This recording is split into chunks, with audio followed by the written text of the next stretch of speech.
Kebenaran itu memang nggak butuh dalil.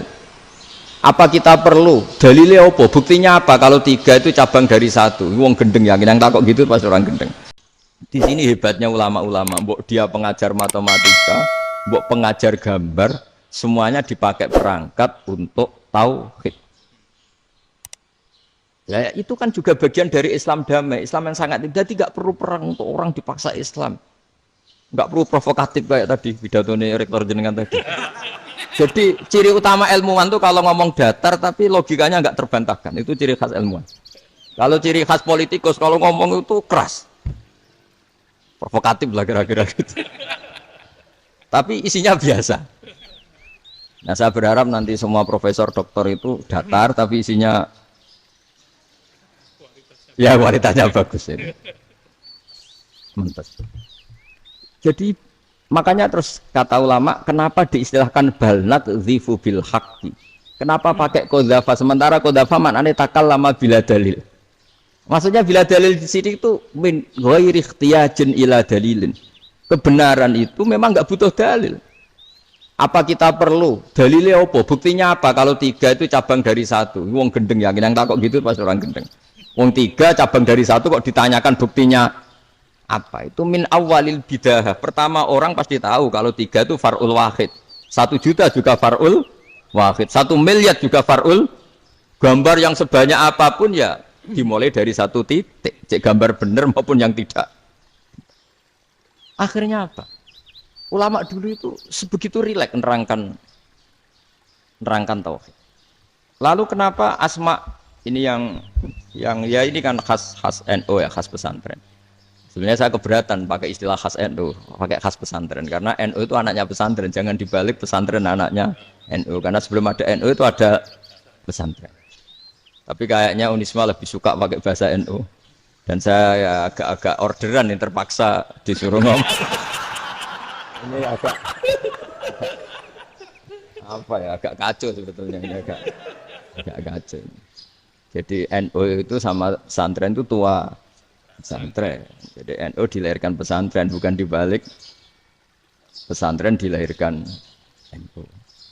Sehingga barokahnya didirikan pesantren ini kadang nyuwun sewu sekali berbahasim itu kadang ide besar beliau itu ora dituruti wong NU. Jadi Mbah Hasim cara kula kok dadi Mbah Hasim ya mangkel. Mbah Hasim itu ngarang meno kentong. Nggih ngarang meno beduk, tapi NU nganggo kentong. Beduk. Dan uniknya Mbah Hasim enggak tersinggung. Karena ciri khas pesantren itu membolehkan perbedaan apa? Pendapat. Itu masyhur khilafnya Mbah Hasim sama Mbah Fakih Mas Kumambang itu sampai dikitabkan. Saling ngeritik, saling macam-macam lah.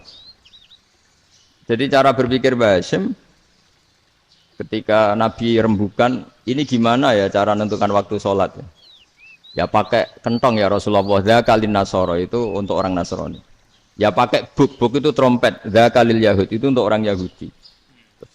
Ada yang usul lagi, pakai api ya Rasulullah, dzakalil Majusi itu orang Majusi. Setelah itu ada orang datang lari-lari cerita mimpi azan tadi.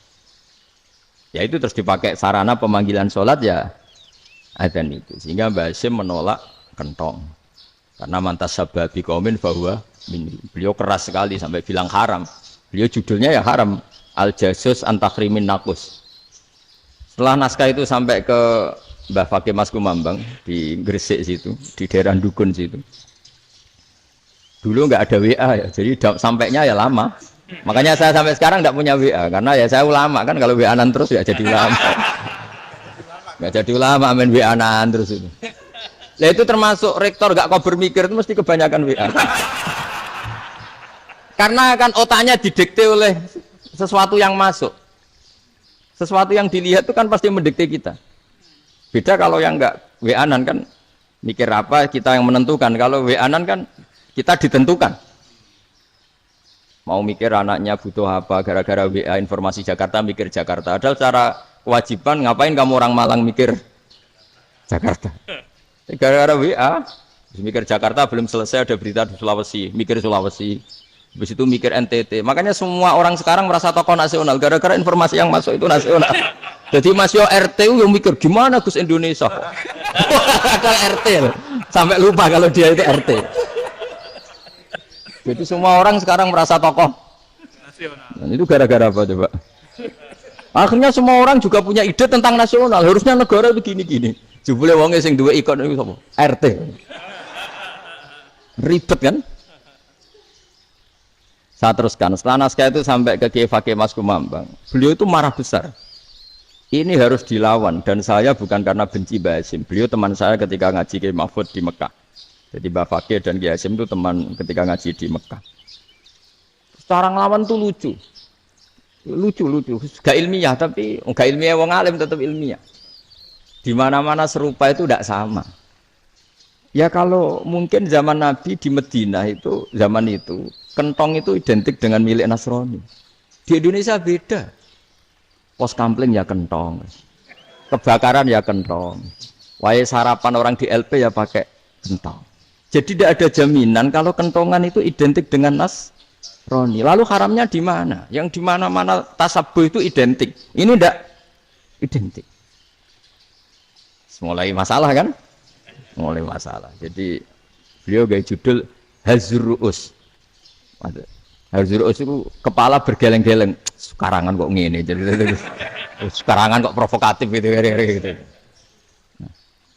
Dan itu Mbah Hasyim ya hormat Mbah Fakih hormat Mbah Hasyim. Saya sendiri secara pribadi itu lebih suka pendapat Mbah Hasyim sebetulnya.